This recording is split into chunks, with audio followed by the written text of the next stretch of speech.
mga loads, nandito tayo sa ating mga pamamasyal at ipinasyal na naman kami ni Amo at parang bodol na rin ito.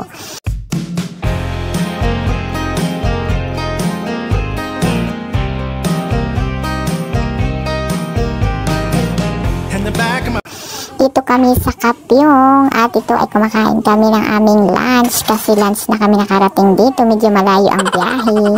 Dito kami nag-lunch sa isang restaurant na marami talaga siyang mga side dishes. Ayan, ang dami talaga side dishes. Pasensya na kayo sa aking voice over dahil tayo ay nga wala pa tayong mga ngipin. Ayan, ang dami talagang pagkain, ang daming mga side dishes, ang daming ulam. Ganito talaga kumain ng mga Korean, marami talaga silang mga ulam sa paligid at na iba't ibang kulay at nagpapasarap sa kanilang mga mata, kaya magana ka sa pagkain. Ayan mga loads, nakarating na kami dito sa aming pakay. Ito ay isang factory ng mansanas, hindi to basta-bastang mansanas dahil ito daw ay napakasarap. Talaga mag-voice over, nakakabulol. Ayan ang storage ng mansanas, dito nila nilalagay para daw masarap yung mansanas at hindi daw amoy parang gas. At ito dito sa machine na to sinusukat ang mga mansanas para mapili nila yung maliliit, yung mga sizes ng mansanas at inahuhulog dyan sa isang machine na yan.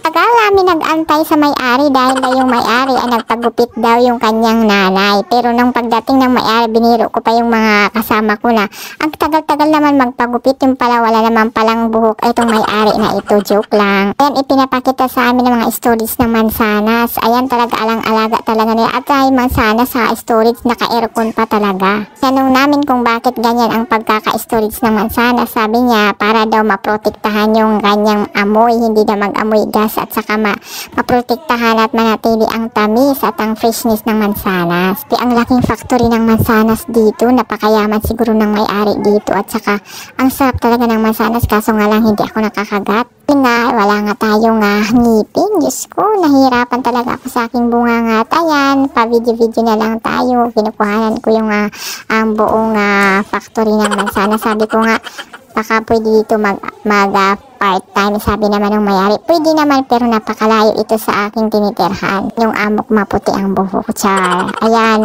pinipili na yung mansanas at ayan na nagpapaking na yung may-ari ng mansanas sa bili ng mga kasama ko. Pero hindi ako bumili dahil hindi naman nga ako makakain at saka yung matandang kasama ko sa bahay ay hindi naman talaga pala kain ng prutas. Guys, ang isang box dito nasa $50 lang, ang dami na. Hindi ka sa grocery, napakamahal. 5 piraso nasa $10 na, diba? Pero dito isang box na talaga napakadami, $50 lang. Ayan, nag-start na siya mag-box at in-explain niya yung mga kanyang routine dito sa kanilang factory kung paano nila pinapackaging itong mansanas na ito. Sabi daw ng may-ari ay last harvest na nila ito dahil nga malamig na at lalagas na yung mga mansanas. Parang naluluto siya sa lamig, kaya swerte daw kami dahil nakaabot daw kami dahil paubos na itong kanilang tinitinda, pinapaubos na lang nila. At ayan, nakita ko sa kulay talaga ng mansanas ay napakasarap niya at malutong. Pag dito ka talaga bibili sa factory na to at bagong kuha lang na mansanas, bagong harvest lang, talagang masarap. Pero bibili lang ng mansanas ay napakalayo ng biyahe at ngarag-ngarag ang beauty dahil nga nagtrabaho kami at biglang nagyaya itong amo ko. At sinabi niya na kung sino ang gustong bumili ng mansanas ay dadalhin niya kami dito sa factory talaga nito dahil ito ang may-ari nito